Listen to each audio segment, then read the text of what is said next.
From a young star in a new franchise team to an off-and-on player on the court due to injuries, the story of the great Penny Hardaway is one most slept on, but we're going to be looking into it today. I'm Evan, and I'll be joined by Afton to give you guys a deep dive into the story of Penny Hardaway. If you guys like this video, hit the subscribe button for more of these in the future. Let's get into it. Jeremy Hewitt had the idea to put an expansion basketball team in the city of Orlando. Not many people liked this inspiration, except Pat Williams, former general manager of the 76ers. So on April 3rd, 1987, the Orlando Magic were announced with three other teams in the league's new expansion teams. Following the season, Orlando selected Nick Anderson from the University of Illinois. The following year, they get Dennis Scott for the fourth pick. You could see the Magic were filling in piece by piece. They then drafted guard Anthony Bowie, but things were about to change for the Magic. Everyone in the lottery had their eyes on LSU's Shaq, and with the luck of the draw, Orlando got the first overall pick in the 1992 NBA draft. Now Shaq at the time was a fast, strong big man who would run the floor and dive for the ball all the time. With acquiring Shaq, they then went from 21-61 in their previous season to 41-41 with Shaq, a perfect 500. Things couldn't get better for them. After acquiring Shaq, the Magic had their hopes set up for next season. The lottery was not in content for them because there was about a 1% chance they'd even get a top 5 pick.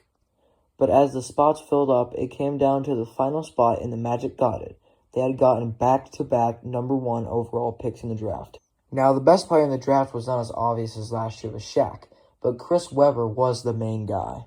But not everybody knew about Penny coming into the draft, but Memphis knew he was a star.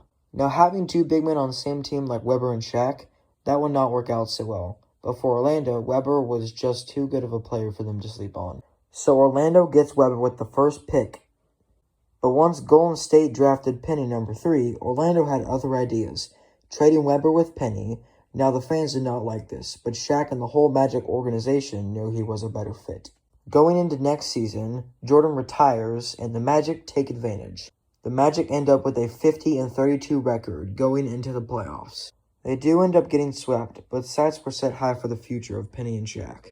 They signed Horace Grant in 1994 due to the retirement of Jordan, and the team improves even more. They end the season with a 57-29 record going into the playoffs.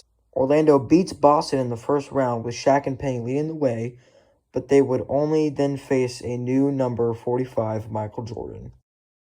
As the first game comes down to the wire, Nick Anderson goes and steals the ball from Jordan, passes to Penny, and Penny passes to Horace, getting them the game winner for Game 1.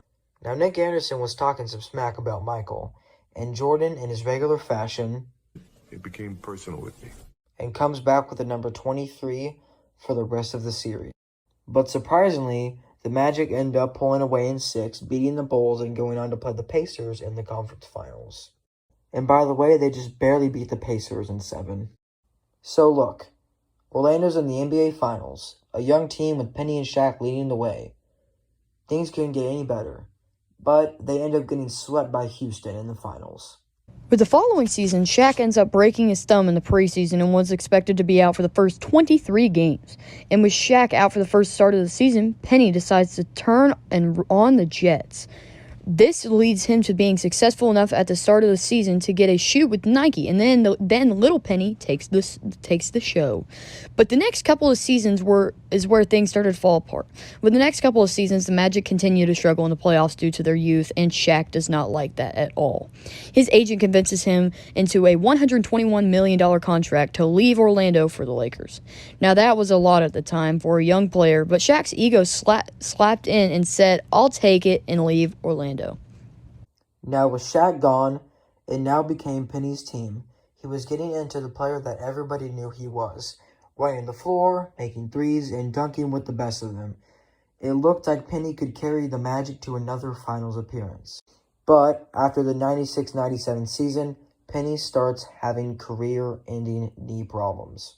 Now, don't get me wrong, Penny kept trying to play, showing great determination, but it just kept making everything worse. His knee injuries corrupted his basketball career and stripped him from his greatness at a young age. The Magic could have been a crazy young championship team, more or less with Penny's superstar talent, but was cut short by injury. but he didn't let his injuries stop him from getting away from the game of basketball after his retirement. Payne decides to come back to his hometown, Memphis. He is currently coaching the Memphis Tigers. He has led them to March Madness appearances for the past 2 years and has done really great with Memphis. But what if he never had knee problems? What if Shaq never left? What if they never got swept in the NBA Finals? Too many questions for too little time. I'll see you guys in the next one.